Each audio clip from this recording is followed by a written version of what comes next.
Here's a pair of the TOZO NC3 earbuds. I'm going to show you how to pair and connect these directly to a MacBook or iMac via Bluetooth. So the first thing we want to do is put these in a pairing mode, okay? So let me take the earbuds out, and as soon as I take these out, after a few seconds, if it's in pairing mode, you'll know if one of the earbuds is blinking white, okay?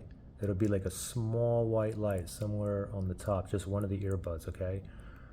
But I don't have no white light blinking on mine. The reason is because I'm connected to my iPhone actually. So let me grab my iPhone here and let me go to settings. Let me go to Bluetooth. And yeah, you can see the NC3s are connected here. So I can either turn off Bluetooth, or I can just go ahead and disconnect, or I can forget this device, or basically unpair or delete it from the pairing list. Or if I do any of those three, let me turn off Bluetooth here. And as soon as I turn this off, now if we look on the earbuds, you should see one of the earbuds blinking white.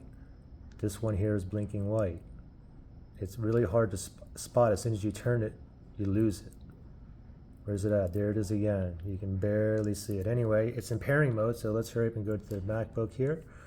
We're going to go to the settings, click on the Apple logo, top left-hand side, go down to System Settings.